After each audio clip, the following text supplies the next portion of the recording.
Hello, everyone, and let's begin to discuss the questions, important questions of forensic medicine. Okay, let's take up our first question. The first question is: a female is raped in police lockup while she is arrested as an alleged accused of a crime. This crime will be investigated by. Now, this question simply tells us where to look for, और ये question हमें बता रहा है that a female has been raped in police lockup. This condition is called as custodial rape, right? Because she is in custody of police as an alleged accused while she is raped. And custodial rapes are investigated by magistrate. Remember, custodial rapes are investigated by magistrate. The correct answer is given in option number 2, right? The custodial rapes are investigated by magistrate. So correct option is executive magistrate. Remember, uh, three situations in which magistrate inquest is conducted in India. Magistrate inquest, right? The first is dowry deaths. The second is exhumation. The third is custodial deaths and custodial rape, if any. In these situations, under the current BNSS section 196, magistrate inquests are conducted in India, right? Let's move to second question. A witness has come to give evidence in court and is undergoing direct examination. Okay, so what's given in the question? That a witness has come to give evidence in the court, that is a form of oral evidencing, and the witness is undergoing direct examination. Direct examination, which is also known as examination in chief. Okay, so direct examination is also known as examination in chief. That is the first thing that happens with the witness when he comes to give witnessing in the court of law. Okay, what is the correct statement regarding that? Let's read what are the statements. Also called as examination in chief, we've already seen it is the correct or true statement. Happens after cross examination. Now this is wrong, because cross examination happens after examination in chief. Examination in chief is the first thing that happens with the witness. Third, leading questions can be asked. It is wrong. Leading questions can be asked in cross examination, and cross examination is conducted by the lawyer of the opposite side, right? Direct examination or examination in chief is conducted by the lawyer of the same side. So consider, if a prosecution witness has come to give witnessing in the court of law, the prosecution lawyer will conduct examination in chief, and the defense lawyer, who is the lawyer of the opposition, he will conduct cross examination. Okay, and option number 4, which is conducted by lawyer of the opposition, obviously is a wrong choice, because lawyer of opposition will conduct cross examination, not examination in chief. So again, it's a simple question, right? Remember, examination in chief uh,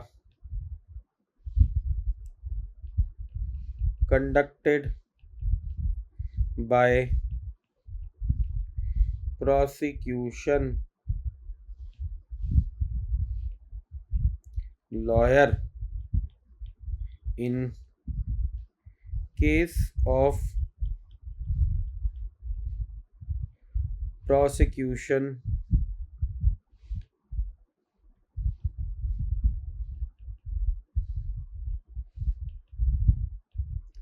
witness, also called as PW, right? And no leading questions allowed, right?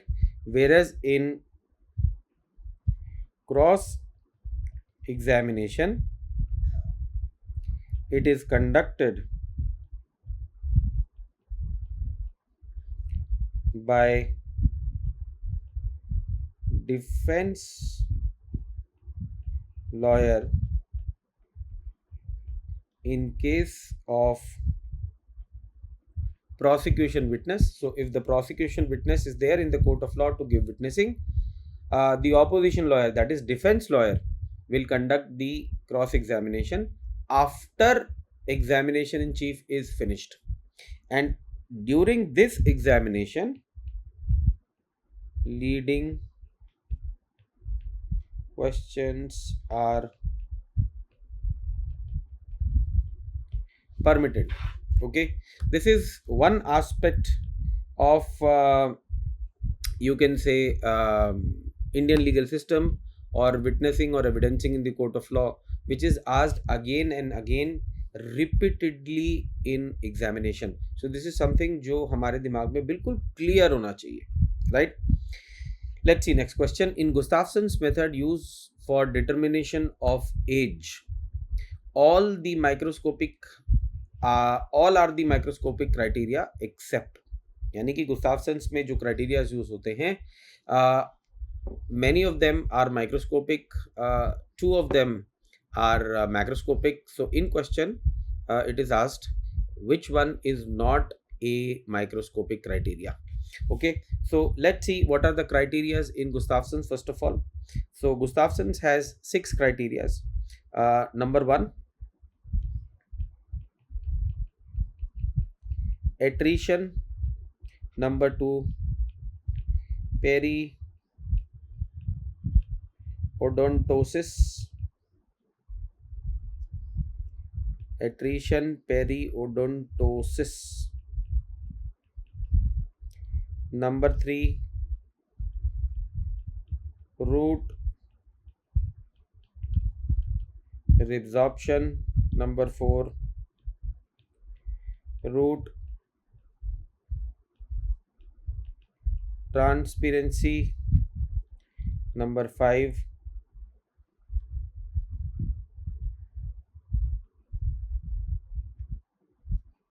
secondary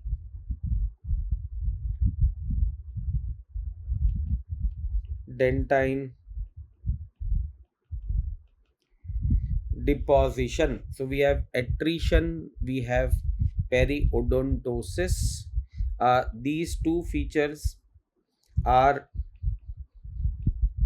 naked eye features, or you can say macroscopic feature. Then we have root resorption. Then we have root transparency, right? Then we have secondary dentine deposition. These are microscopic feature, right? So if you will see in the question is asking out of the 4 given options, which is not a microscopic criteria. So root resorption is a microscopic criteria, secondary dentine is a microscopic criteria, transparency of root is the microscopic criteria. Okay, and periodontosis is a naked eye, or you can say it is macroscopic naked eye criteria. So correct answer here is periodontosis. odontosis, right? Moving on to next question. Next question is, police has found skeletonized body. During its identification, what feature of a bone will not be in favor of the female sex? Again, I would say it's an important question. When we look in terms of forensic medicine, ये एक ऐसा question है जो NEET PG exam में भी पूछा जाता है, जो INI-CT एग्जाम में भी पूछा जाता है. इसी क्वेश्चन के variations, right? Variation asking about difference between male and female pelvis या मेल एंड फीमेल स्कल, और ये FMG के एग्जामिनेशन में भी पूछा जाता है.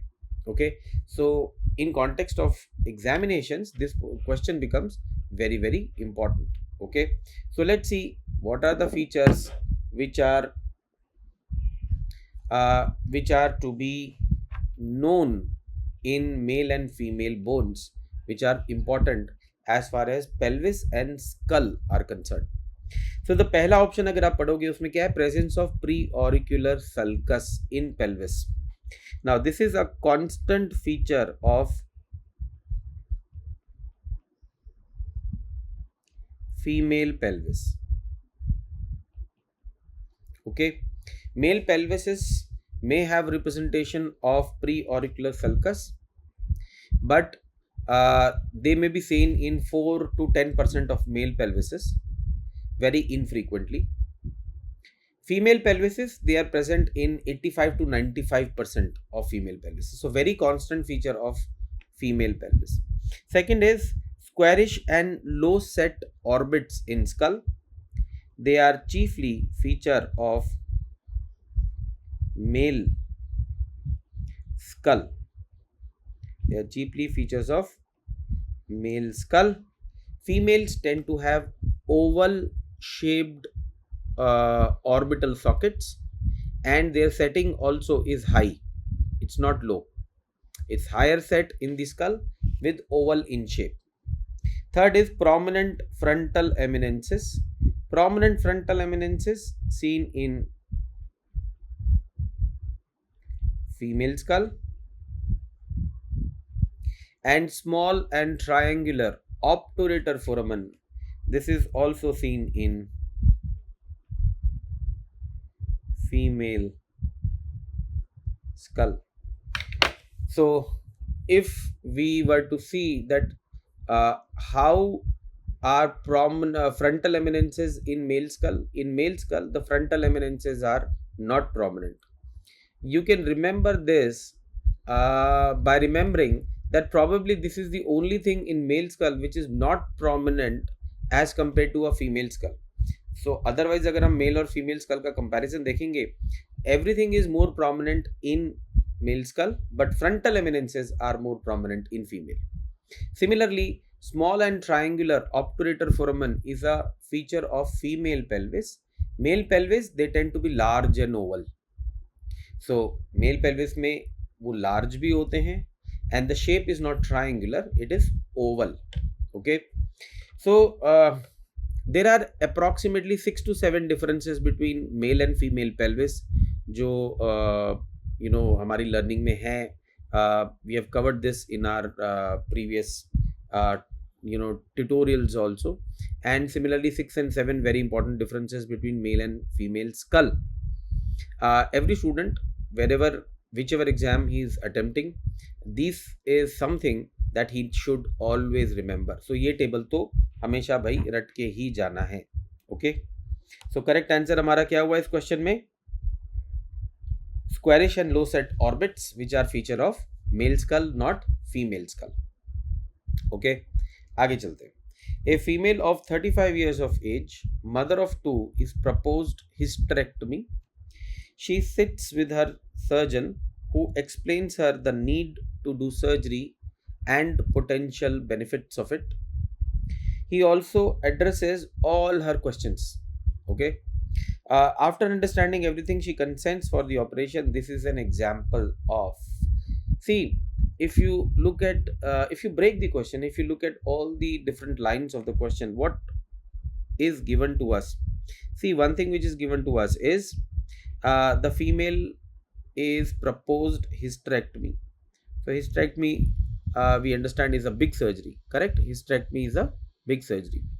And second, this female, she sits with the surgeon who explains her the need to do surgery and potential benefits, and he addresses all her questions also, which means the surgeon has given all the information regarding the surgery and he has answered all the questions of the female also. After understanding everything, the female has given consent for the operation. This consent is called as informed consent. Correct answer is informed consent. So what all is included in informed consent? Remember, pros and cons of proposal. So whatever is your proposal, a surgical therapy, surgical procedure or therapy, so you tell the patient all the pros and cons of the proposal. Also, pros and cons of the alternatives available. So I also need to tell the patient what are the alternatives which are available for them apart from whatever your proposal is. What else is available and what are the pros and cons of those alternatives also.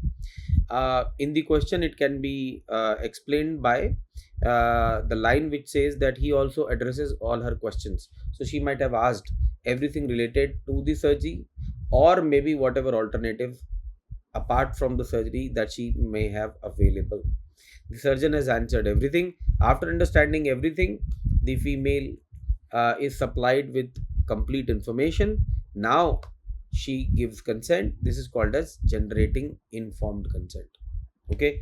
Then there is another choice which is given as option number C, called as blanket consent. ये blanket consent क्या चीज होती है? Taking consent for many things by hiding it in a blanket. See patient को नहीं पता होता कि उसकी सर्जरी किस एनेस्थीसिया में होगी. ओके, सो कंसिडर करो कि पेशेंट ने सर्जरी के लिए कंसेंट दे दी है. अब हम ये एज्यूम करें कि वो जीए में सर्जरी करा लेगा और उसको जीए में सर्जरी कर दें. हमने जीए का कंसेंट नहीं लिया.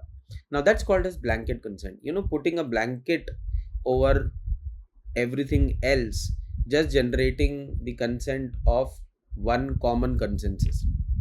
ठीक है, तो ये कंसेंट कंडेम्ड कंसेंट है. ये कंसेंट नहीं लेनी होती है. Blanket consent is a condemned consent, right? So if you want to take surgical consent, you need to take surgical consent by telling everything about the surgery. Similarly, the patient should be told about all the types of anesthesias available under which those surgeries can be performed, and the patient should be told the pros and cons of those anesthesias also. It will be choice of the person to choose whatever anesthesia he or she wants to have. Okay, blanket consent nahi lena hota hai. Correct? So correct answer in this case is informed consent. आगे चलते हैं. Question number 6. A fetal body is bought for autopsy. The length of the body is 38 centimeter. What is true statement regarding this autopsy? What is the true statement regarding this autopsy? Let's read all the options. The gestational age would be 6 months. Live born fetus will have hydrostatic test negative. Thorax will be opened first during autopsy. Center for ossification of talus will be present. The first thing is, let's see what is given to us in the question is the length of the body is 38 centimeter. Okay, and what does the rule of Has say?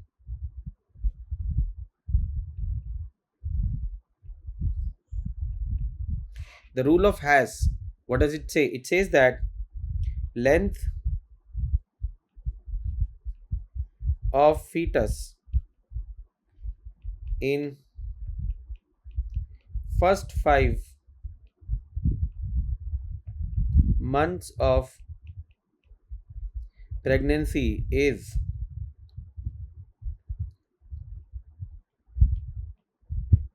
square of number of months and then length of fetus after 5 months of pregnancy is 5 multiplied by the number of months. Okay, so this is the rule of Has. So according to the rule of Has, if we divide 38 into 5, the answer will be 7.6, right?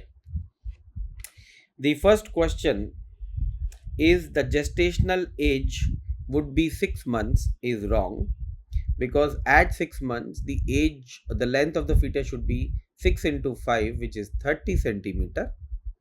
Live born fetus will have hydrostatic test negative. It's a wrong statement, because if hydrostatic test is positive, then we say that the fetal was live born and he respired. Third is thorax will be opened during autopsy first, which is again a wrong statement, because it's the universal law in cases of fetal autopsies. Thorax is opened after abdomen. Okay, we have a question coming regarding the sequence of opening of the fetal in the fetal autopsy. We'll talk in detail there also. The fourth is center of ossification for talus will be present, right?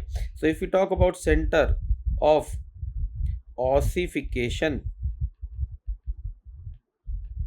right, what are the 4 more important centers of ossification? The first one is calcaneum, comes at 5 months, talus 7 months, then lower end of tibia 9 months, and upper end of, sorry, this is not lower end of tibia, this is lower end of femur and upper end of tibia, that comes after live birth. So from the rule of Has, we have already deducted that the fetus would be around 7.6, 7.5 months of age, which means center for ossification of talus will be present, should be the true statement, and that is the correct answer. Okay, this fetus, which is 38 centimeter long, is 7 months plus, and at 7 months plus of age, the center for ossification of talus should be present. Moving on to next question. Not a ground for artificial insemination. Okay, artificial insemination is a process we all understand, where the semen is injected artificially in the vagina or uterus of the female for the product of conception. Okay, the common grounds for artificial insemination are male impotence, correct, genetic defect in father, correct, because they don't want the child to have the genetic defect, so the couple may come for artificial insemination. Hypospadiasis or epispadiasis in the male, although the male can perform sexual intercourse but cannot deposit semen in vagina correctly, that may be the limiting factor for their natural way of conception, so it could be a ground. Again, one more ground could be male sterility, or genetic or mental retardation disorder in the male's family. So if the male is sterile, or there is a mental retardation disorder in the lineage or the family of a male, that can be manifested in the child, the couple may not want to have fetus, child with natural process, so they may come for artificial insemination. But what is not a ground is female sterility. Female sterility is not a ground because artificial insemination involves the female to be fertile. The ova has to be produced by the female only. If the female herself is sterile, then there is no purpose or there's no use of doing artificial insemination. Correct answer is female sterility.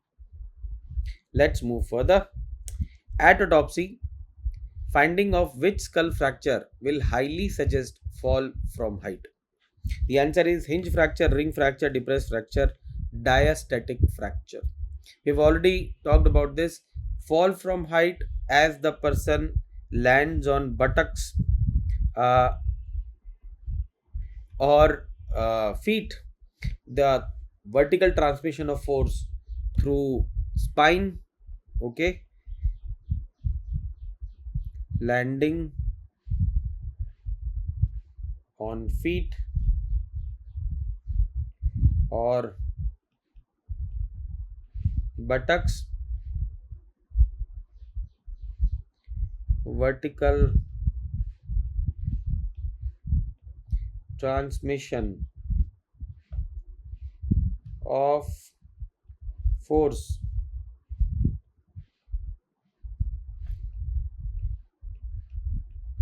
through the spine. This force hits the base of skull.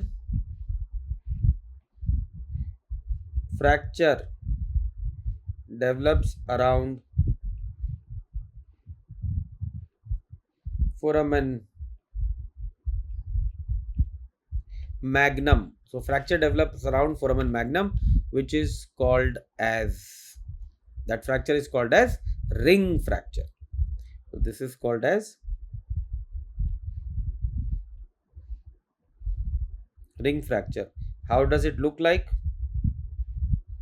So if we'll see the base of skull,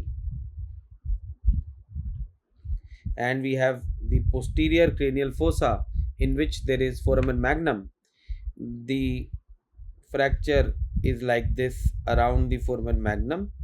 The fracture may be seen in the complete circumference around the foramen magnum or maybe partially surrounding the foramen magnum. Both are called as ring fracture. Doesn't matter, it doesn't always have to be completely surrounding, okay. Even if it is partial, it is still called as ring fracture, okay. uh, so correct answer is ring fracture, right. What is hinge fracture? Hinge fracture again happens in the base of skull, which is option number A, seen commonly in two-wheeler drivers, where the base of skull cracks into two parts, one anterior portion, one posterior portion in the base, but the vault is intact. So hinge fracture, vault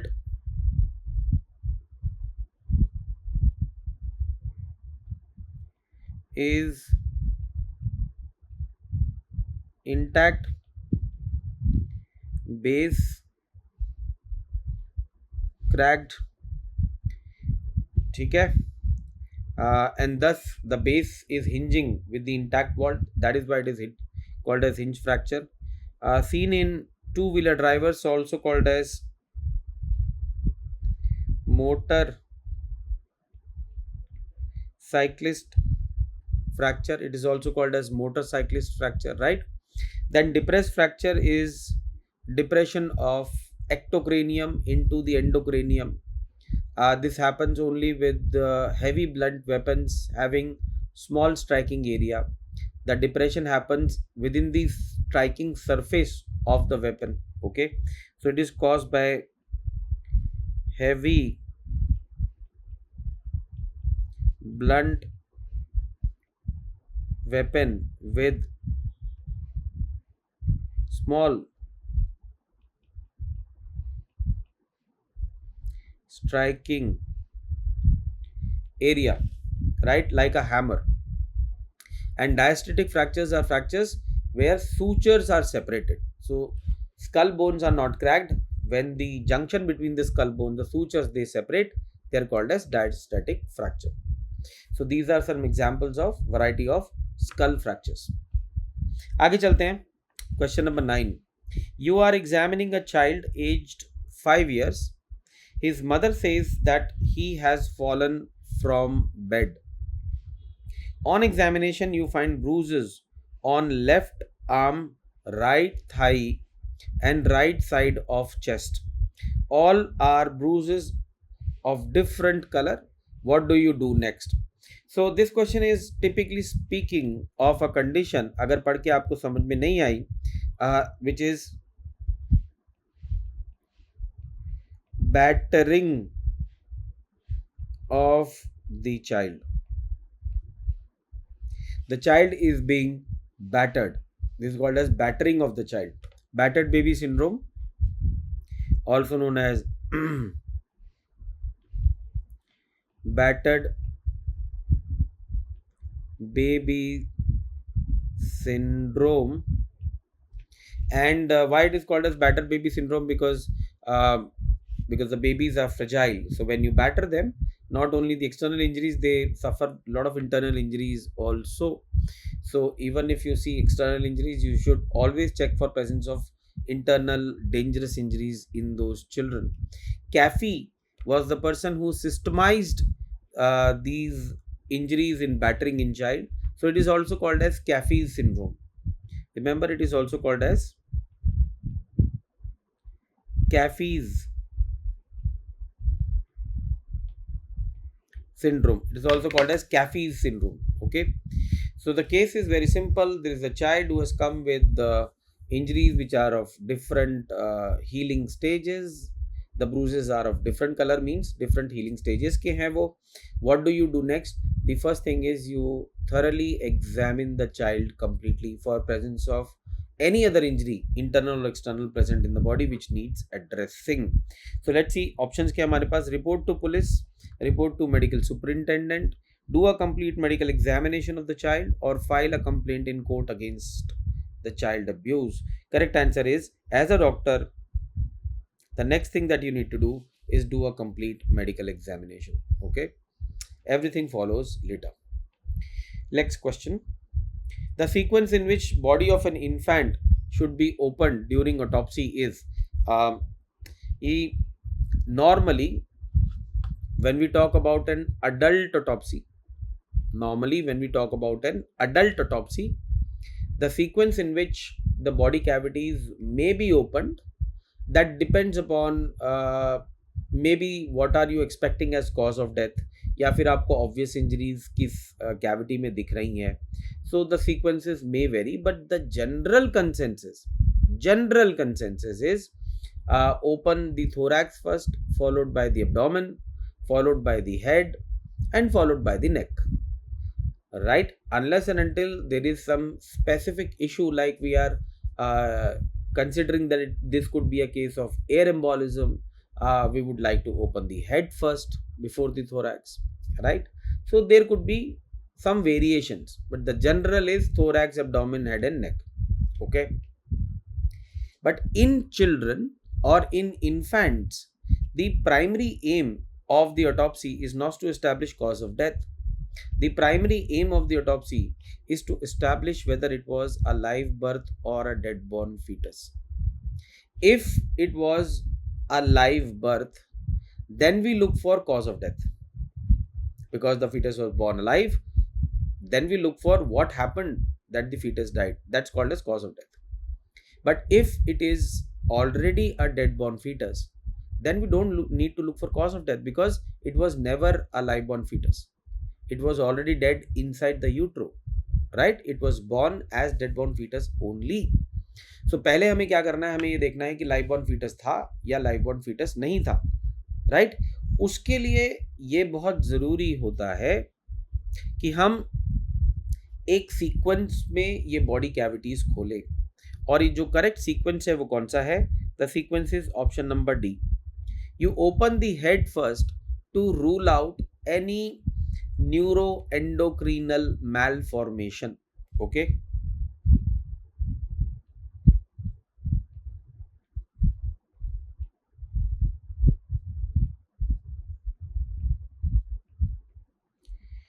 any neurological malformation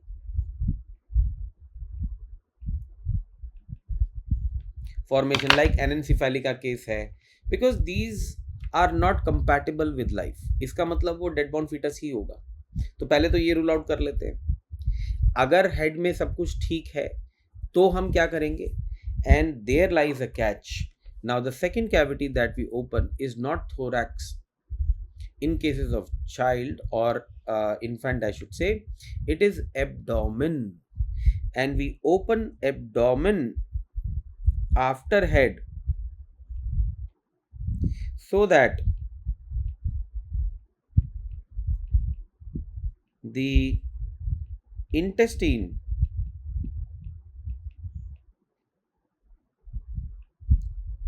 do not push the level of diaphragm upwards. मतलब क्या हुआ, अगर हम पहले thoracic cavity खोल देंगे और thoracic content को ड्रेन आउट कर लेंगे, that is lungs and heart, तो होगा क्या, थोरैसिक कैविटी एम्प्टी हो गई. The intestines will push the diaphragm up into the empty thoracic cavity. Diaphragm का लेवल चेंज हो जाएगा. और डायफ्राम का लेवल देखना इंपॉर्टेंट क्यों है, because if it is a live birth, the level of diaphragm should be at 6th to 7th intercostal space, because after live birth the lungs expand, and when the lungs expand, because the fetus respire, they push the diaphragm down. So live birth diaphragmatic level is 6th to 7th intercostal space. Non-respired lung, that is a dead born fetus, the level of diaphragm is 4th to 5th intercostal space. Okay, so यहाँ पर मैं लिखता हूँ non-respired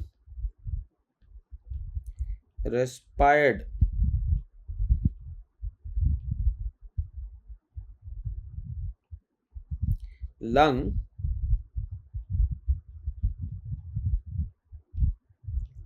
diaphragm level is 4th to 5th intercostal space. Then we have respired lung. Respired lung means live born fetus. Here you have diaphragm level which is 6th to 7th intercostal space. So when we open the abdomen first, we check the level of diaphragm, which is very, very important, which will tell us whether we are looking at a respired lung or a non-respired lung, and then we focus our attention towards thorax. And that is why it is important that in fetus, in comparison to thorax and abdomen, abdomen should be opened first, right? Whereas as I told you already, in adult autopsy generally thorax को हम पहले खोलते हैं abdomen से. Okay, so correct sequence in fetal opening would be head, abdomen, thorax and lastly neck. आगे चलते हैं, next question देखते हैं. A person is examined for injuries on the body after an attack on him. His right forearm has big bruise. Okay, so there is a big bruise on right forearm and is swollen and has fracture of shaft of radius. So swollen right forearm, fracture of shaft of radius. This injury is called as. Okay, तो सबसे पहले देखते हैं कि इस injury का नाम क्या है. देखो, when a person is being attacked particularly with a blunt weapon, okay, तो नॉर्मल रिस्पॉन्स क्या होता है बॉडी पे, जैसे ही ब्लंट वेपन का blow is going to come on the body, what do? We do something like this.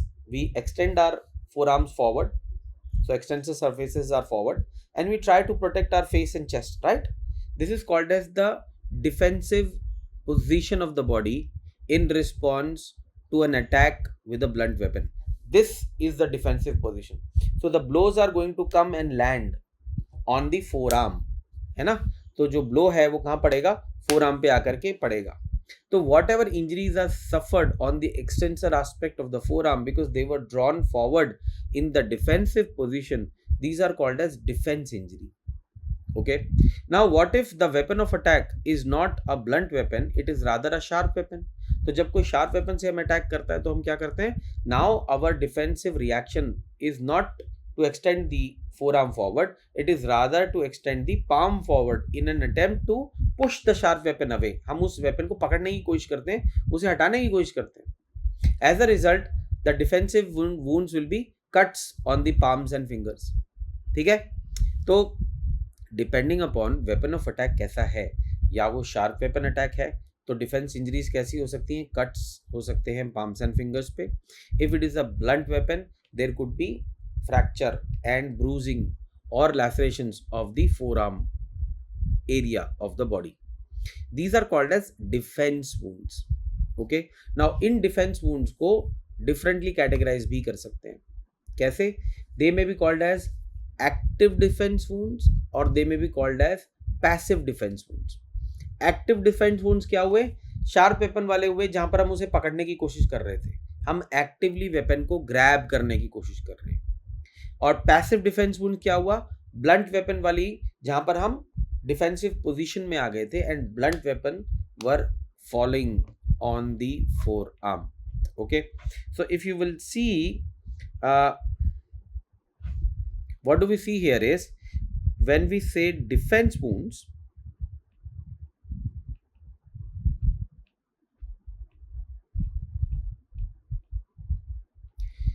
they can be of two types.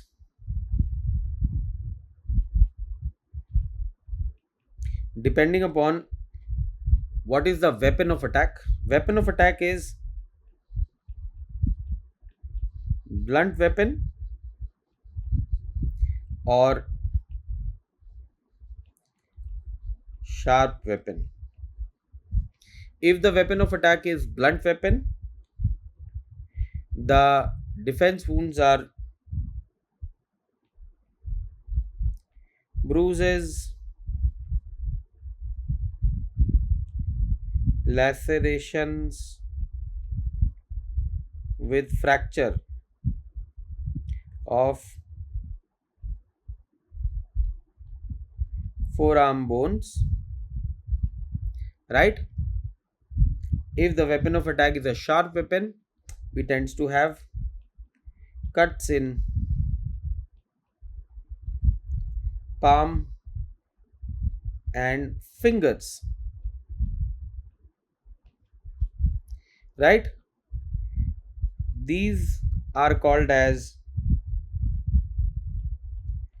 passive defense wounds and these are called as active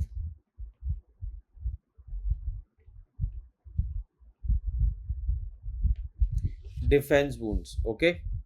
हमारे question में हमें क्या दिया हुआ है? There is a fracture and bruise of the forearm bones which means the person would have gone into a reaction where he would have extended his forearm to protect his chest and face, and these wounds are called as passive defense wounds. Correct answer is option B, passive defense wounds. Okay. देन अगर आप option C and D देखोगे उसमें भी कुछ important चीजें लिखी हैं. One is self inflicted injury. What is self inflicted injury? Self inflicted injuries are injuries which are produced on the body by the person himself. The reason for production of self inflicted injury would be that he wants to produce injury himself but he wants to blame somebody else for its production. वो झूठा इल्जाम लगाना चाहता है किसी के ऊपर. Those injuries are called as self-inflicted injuries. And then homicidal injuries are injuries which are produced on the body by the attack of any third person. Okay. So correct answer इस केस में जो है वो है passive defense wounds. आगे चलते हैं.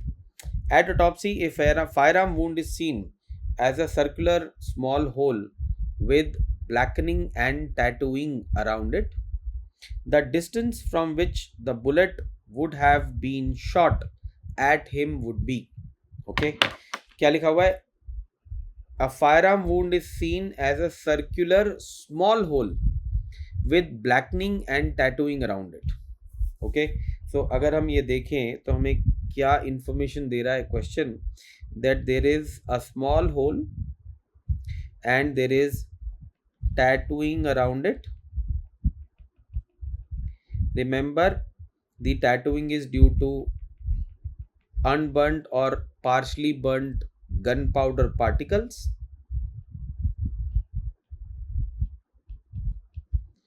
and also we are able to see some blackening. The blackening around the wound will be due to smoke, deposition of smoke.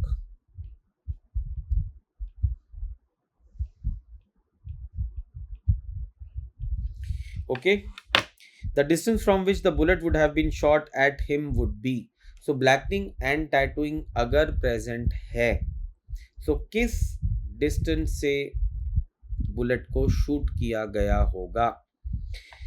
ठीक है, सो हमारे पास जो क्रिटिकल इंफॉर्मेशन है वो क्या है, अगर आप ध्यान दो, critical information are 3. The first critical information is circular small hole, that's one information. Presence of blackening, that's second, and tattooing, that's third. Okay, there is no burning or singeing which has been told to us. इसका मतलब fire has not reached, right? Because it's a circular small hole, contact range नहीं हो सकता. Why? Because if it is a contact range, the moment you shoot, the because of the black back blowback phenomena, the wound is a big stellate shaped large entry wound, and blackening and tattooing is not present around the wound, it is seen in the track. Okay, distant range नहीं है क्योंकि blackening दिखाई दे रही है. Distant range पे हमें सिर्फ tattooing मिलेगी, ब्लैकनिंग नहीं मिलेगी. It's an exit wound, so the range can not be told is again a wrong option, because exit wound में ब्लैकनिंग एंड टैटूइंग दोनों ही नहीं मिलती हमें. So there is no blackening, no tattooing, no burning, no singeing in exit wound. It's simply a hole. So automatically by elimination only जो हमारे पास में option रह गया वो कौन सा है, that is close range, which is the correct answer. So remember, contact range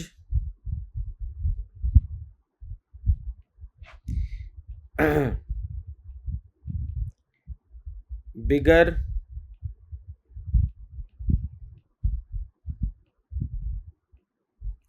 entry wound, and we have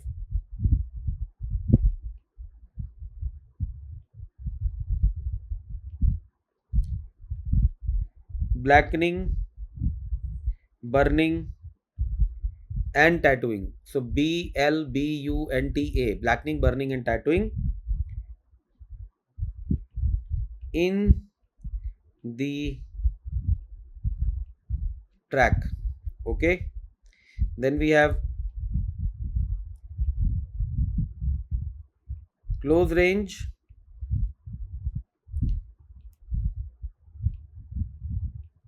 small wound can be seen. Okay, and then we have blackening, even burning and tattooing around the wound. Okay, although in our question burning wasn't given, but still blackening and tattooing were seen. That's seen around the wound, because more often than not, burning is not generally seen on the skin. It is singeing which is seen on the skin. Singeing is बालों का या skin का झुलस जाना, and that's a microscopic feature. Okay, then we have distant range.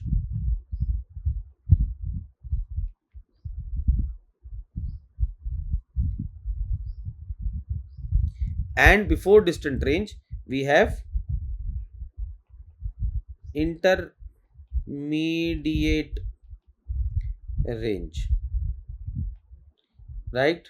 So close range, intermediate range, distant range. So intermediate range, what will we have? Small wound is possible, and then we have only tattooing around the wound, and distant range, again we have small entry wound, and we have nothing around the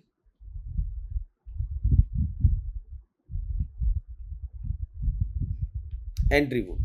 Okay, so remember four ranges: contact range, bigger wound, burning, blackening, tattooing in the track; close range, comparatively smaller wound, burning, blackening, tattooing can be present around the wound, entry wound; intermediate range, small wound, no burning, no blackening, only tattooing; and then distant range, when only entry wound is seen, nothing is around the wound. So depending upon what is present around the wound, or what may be the size of the entry wound is, we can approximately say what could be the range of fire. Let's move to next question. A person is hit with a blunt weapon on his forehead. There is laceration due to injury. The margins of laceration appear very regular. The correct reason for this injury is, the first thing is, again understanding that it's an important question. It is very commonly repeated in all formats of examination. Okay, that is INI, NEET PG, and FMG examination. And the injury that we are talking here is, although produced by a blunt weapon hitting the surface, which leads to breaking of skin, which is called as laceration, but the margins are regular. So these lacerations are called as incised looking lacerated wounds. They are split variety of lacerations. So in this question we are talking about incised looking lacerated wounds. So they are basically lacerations, but they look like incisions because the margins are very regular. They are split variety of laceration. They are split lacerations. Okay. Now the question is asking the correct reason for this injury is, which means the question is asking what is the mechanism of generation of split laceration. The first is stretching of the skin due to blow, pulling of the skin due to heavy tangential impact, or shedding of epidermis due to the force, or compressing and splitting of skin between blunt surfaces. The correct answer is option number D. Whenever the skin is pressed, it splits open. Whenever the skin is pressed between two hard objects, the skin splits open, and whenever that splitting happens, the margins are very regular and thus it looks like an incised wound. Where does this phenomena happens? This phenomena happens on bony prominences of body. Remember, this phenomena happens on bony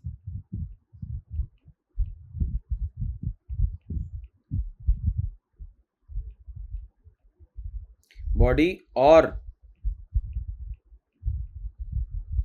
wherever the bone is in proximity with the skin, the intervening connective tissue is very scanty or absent. That is typically seen in forehead and scalp. So in forehead and scalp, the skull is in proximity with the skin, so there is a hard object underneath the scalp, and if you are going to hit on top with a blunt weapon, the skin pressed is getting pressed between these two hard surfaces, and the skin splits open. The margins are very regular. It looks like an incision, but it is actually a laceration because it has been produced by a blunt weapon attacking the body, and so we call it as an incised looking lacerated wound. The phenomena is compression and splitting of skin between two blunt surfaces. Okay. Okay, question number 14. A female sustained flame burns while cooking at home. On examination, burns are present on frontal and on the front and back of her left forearm. So front and back of left forearm are completely involved, and hand, complete chest, complete upper back. So if you look at complete chest being involved, this is 9% burn. Complete upper back being involved, this is 9% burn. But complete left arm is not involved. Only the front and back of the forearm, so complete forearm is involved, and the hand is involved. So hand becomes 1%, right? And forearms are 1.5 and 1.5. So front and back of forearms is 1.5 plus 1.5, that is 3%. So in total it is 9 plus 9, 18, and 4, that is around 22% burns. The correct answer is option number A, 22% burn, because complete upper limb is not involved. If complete upper limb would have been involved, it would have been 9 plus 9 plus 9, that is 27%, which is option number D, right? Remember, when we talk about upper limb, right? So when we say upper limb, it involves the biceps and the triceps area and the hand, right? So the front of upper limb, if we say front is 4.5%, right? Because complete upper limb is 9%, so front is 4.5%. So this is 3%, this is 1.5%, this is, sorry, this is 2%, this is 3%, this is 1.5%. Hold on.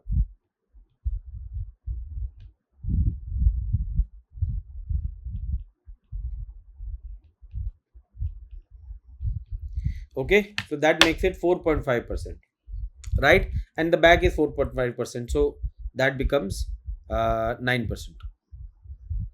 And because the biceps area is not involved, only the uh, forearm area is involved. So 1.5 of the front of forearm, 1.5 at the back, which makes 3%, plus 1 of the hand, which makes it 4%, and then 9 plus 9 is 18. 4 and 18 is 22% burns is there. Now, coming on to question number 15.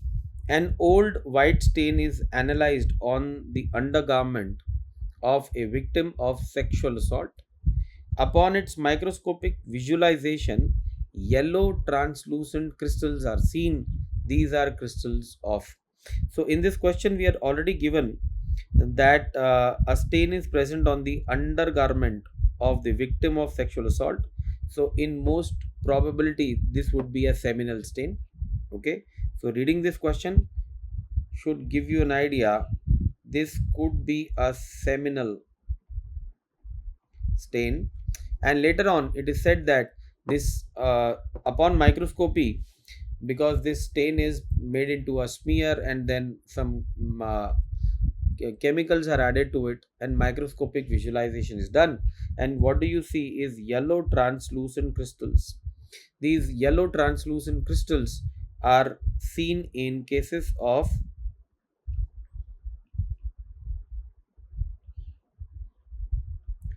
Barberio's test, also called as picric acid test, right? You take a smear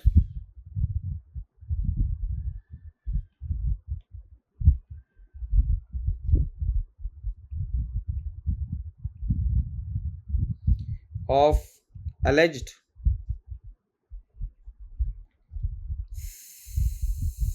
semen. You add picric acid and you watch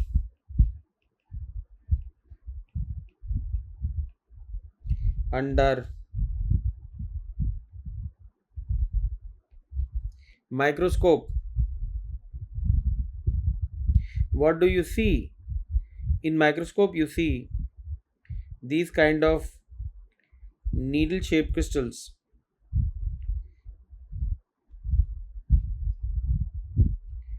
yellow,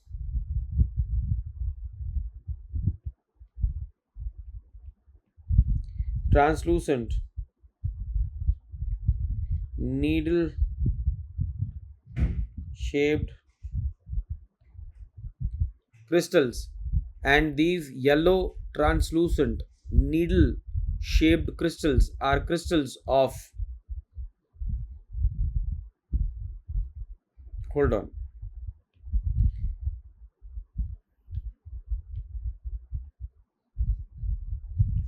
I'll give you writing in bold color. So these crystals which are generated, they are yellow, translucent, needle shaped crystals, and these are crystals of